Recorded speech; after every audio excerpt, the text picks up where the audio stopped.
This is Evan Abrams for PremiumBeat.com, and today we're going to be creating a 3D timeline in After Effects for displaying photos and dates. We're going to make a bunch of tiny things, build them into a timeline, and then show you how to quickly replace the content in those things with the pieces you really want. The first thing to do in After Effects is going to be create a new composition, and I'm going to call this composition Timeline Segment. The first thing you want to do is create the smallest parts possible, and then assemble those into larger parts, and then assemble those parts into your final piece. So we're calling this Timeline Segment because we're going to make segments we can use to build a timeline. We're going to use the HDTV 1080 24 frames a second preset, and we're going to use a duration of 1 minute because the longest this comp is going to be a minute. So we want all the parts to be around for all of that time. We're going to put a rectangle in there, so just take your rectangle, double click, and it'll make a shape layer with a rectangle in it. And within that rectangle, we're going to change the size down to be 4 by 50, so that is 50 on the vertical and 4 on the horizontal. And we're going to use a fill color that is 25% bright, and that'll do for now. So the first thing we need to do is, since we're creating a timeline of days and months, is we have to create the units by which that scale would be measured. Visually, I'm just going to cheat a little bit here, and I'm going to go add repeater, and I'm going to set the repeater to create 30 copies to represent the roughly 30 days that go into a month. And we need to have the transform repeater only move these 10 at a time. So we now have what represents a month of tiny ticks here. So we want 30, and then we need times 12 for the 12 months, which will compute all of the months that we need. Now we need to have a marker for all of those months. So I'm just going to duplicate this layer, hit UU to bring up everything I changed about it. And now I'm going to change the size to be 5 times 75. So it is both thicker and taller. And copies only need to be 12, but we need to change the spacing in between them all to be quite a bit larger. So we know the spacing between each of the days is 10, and there are 30 of them in each segment. So we're just going to take 10 and times that by 30 to give us 300. And now we have populated ticks that will stand in for the months. Now we also need a final set of ticks that are going to stand in for the years. So I'm just going to duplicate this up and hit UU to bring up all of its properties. Delete the repeater because it doesn't need to repeat. And it is now going to be 7 wide by 100 tall, and that will stand as our marker for years. So we have years, days, and months being displayed. So I'm going to change these to say year ticks, and then the next shape will be month ticks, and the final shape will be day ticks. And you want to make sure that you have them labeled so you know what they are. And now, just as a final step, I'm going to set them all to be 3-dimensional so that when I start using collapse transformations, which are these, in other comps, it will render them all correctly. So this is the timeline segment. We are now going to take that timeline segment, drag it onto a new comp, and create the whole timeline of it. We're just going to rename this Timeline Complete because it is going to be the completed timeline. And this timeline segment we're going to make collapse transformations on and make it 3D as well. So now we can duplicate and manipulate this in 3D space. So we're going to duplicate it, and we know that we want it to start at the end of the other comp. So what we can do is we can call up the position of these, and we can use an expression to make sure that this comp is at the end of this comp. So we're going to write an expression, hold down Alt, click on the stopwatch, and we're going to type in value plus, and then in square brackets, x comma 0 comma 0. And then we just need to go one line up and then define what x is equal to. We'll just expand this so we can see what we're doing. It's going to give me an error because I exited prematurely. So we're going to say x equals, and it's going to equal the index value minus 1. So if we have index of 2, which is this number here, we would like it to be 1. So index minus 1 will generate a number, put that in rounded brackets, and then multiply that number by 3600.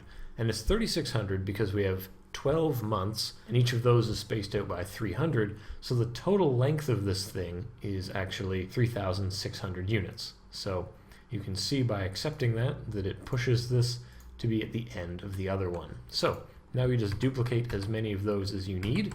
We're going to have a total of 5 segments, and you can see here when we go to, say, custom view 1, that we have a timeline extending off into space. So now what we need to do is call up the positions of all of these, select the positions, and we want to go from having it being expression oriented to being keyframe oriented. So we're going to go animation, keyframe assistant, convert expressions to keyframes. And what this will do is basically it will bake their positions so they cannot be changed when the index values change. So hit the stopwatch and remove all those, and now you've had the computer stick all of these in a line for you. So if you need more than 5, go ahead and make more than 5, but do the entire process for all of those.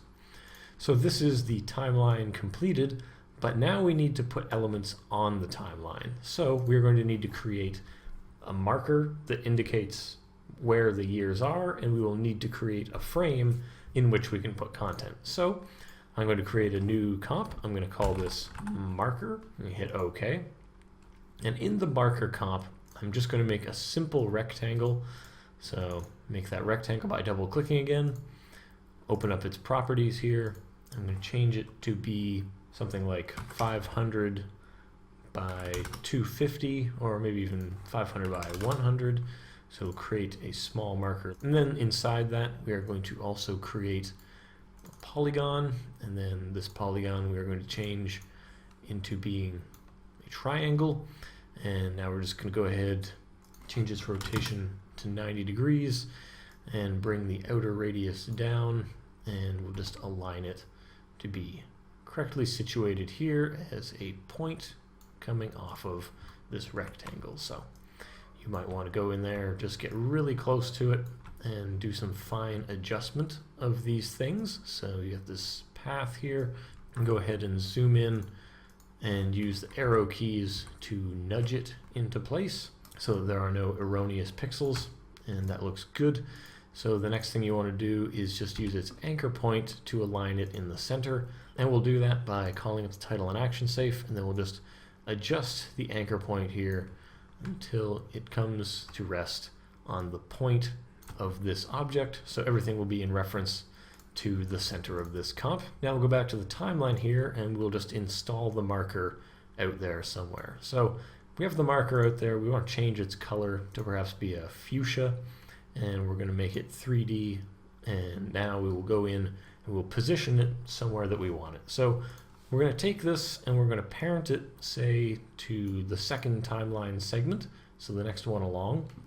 And then once we've parented it, we have to call up the position and the rotation. First, the rotation, we need to rotate it a good 90 degrees. So the orientation is now 0, 90, 0. And then we just need to push this back until it arrives at the start of that line. And it's going to be at 960 along. So there we go. Now if we use the camera tools by cycling through, hitting C, we can move this comp along, and we can see where exactly this is positioned. And we just need to move it up a little bit so it is above the line of this timeline. So that'll put it at 960, 500, I believe, which is quite agreeable. And you can move this up even higher if you'd like, so maybe even at 450, just so it floats above the line. And if you'd rather have this tilted in or tilted out or tilted well wherever, it's totally up to you. So in the original example, it was tilted at 0, 0, 0, so I guess we'll leave it there for this. The next component we want to make is the frame. So we'll make a new comp. We'll call this frame. And within this, we are going to create, again, a rounded rectangle. So that means we go into the rectangle here. We set its roundness to be about 25. On its size, we are going to unlink those, and then we are going to subtract 100 from each of these values. So that sets it right there. And then we're going to duplicate this layer and call this first one frame back. I'm going to call this one frame cover. And I'm going to duplicate that again and just call this one frame. And to make sure my spelling is correct. So on frame cover, hit UU.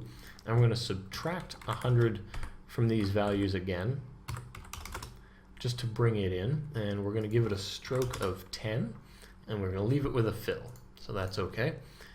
And the frame above it, we are going to use this, give it also a stroke of 10, and we're going to change its size down, minus 100 on each of these, so it's the same size as the thing below it. And we're going to use these things to basically, the cover will define the alpha of a picture. So go ahead and grab a picture. I'm going to use one random pulled from Wikipedia and just make it large enough to fit in here. And then we're going to take the frame cover, we're going to make sure it is the alpha matte of that picture, and then the frame on the top here, just take its fill away. Okay, so that looks pretty good. The next thing to do here is on the frame back, we want to go into its fill and make sure that it has a opacity change on its fill to be 50% or less, and give it a stroke of about 10 as well. So everything has strokes on here, and you've created the frame of this thing. So there's a frame, there's a picture, and we're ready to integrate this into our timeline. So we go to timeline complete. We would like to bring out the frame.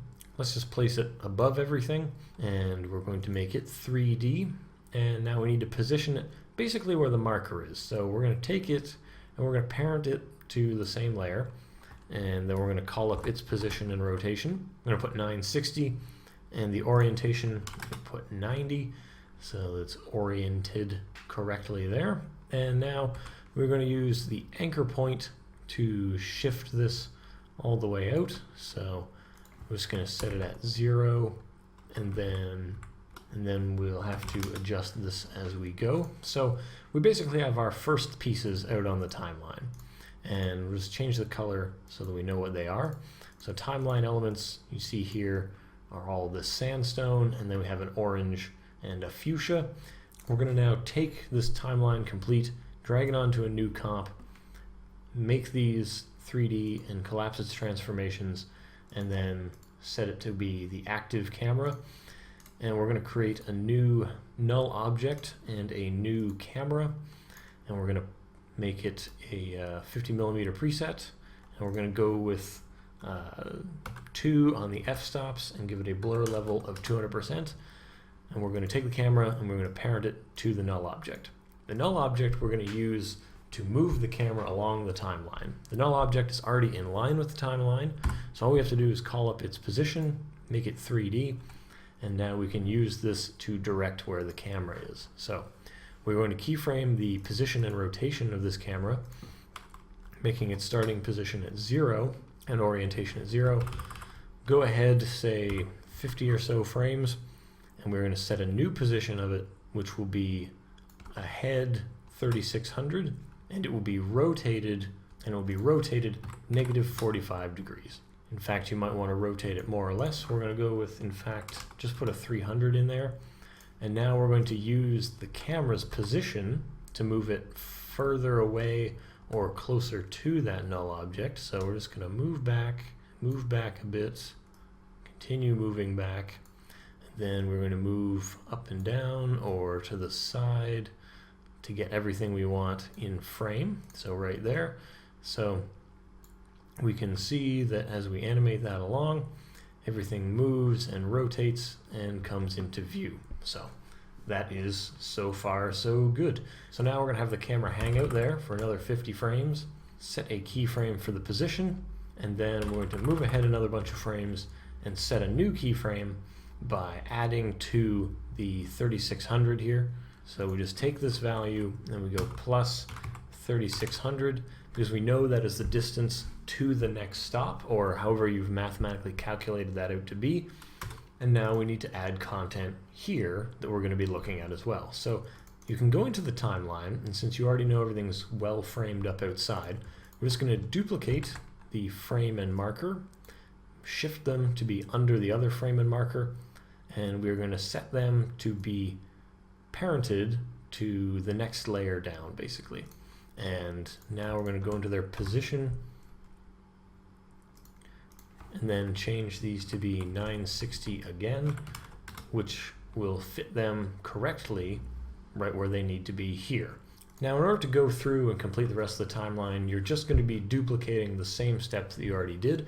So once you have all of these placeholders in, you're going to want to take this frame comp that you've done over here in the timeline, and you're going to duplicate it, which will make frame 2, and duplicate it again to make frame 3, and the same with the marker. You're going to duplicate, so that you have new instances that you can use to edit. So for example, then you can go into frame 2, you can go in here and you can make changes. You can swap this out for a new thing. You can just edit this one, for example, so that you can tell the difference. We're going to fill this in with red real quick.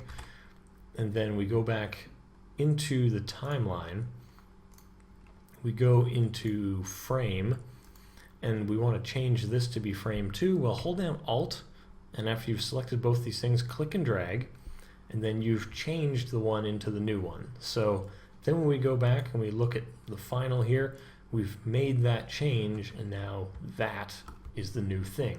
And you just need to continue this process all the way down the line. So that is how you build out the timeline. Now you can smooth out your movement through the timeline by taking all these keyframes, hitting F9 to easy ease them, and then what I do is I go in here to the position and I take the last keyframe and I drag its handle so that you smooth into the motion a lot more.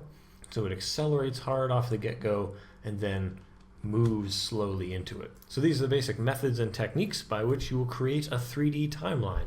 The rest of it is all going to be style and totally up to you, but the idea is you want to create small units, use those tiny units to make big things, and then duplicate instances and replace them with unique instances so that you're able to make the entire timeline. So this has been Evan Abrams for PremiumBeat.com, showing you the basics on how to make a 3D timeline, or really any kind of complex 3D object, but in this case it's been a timeline.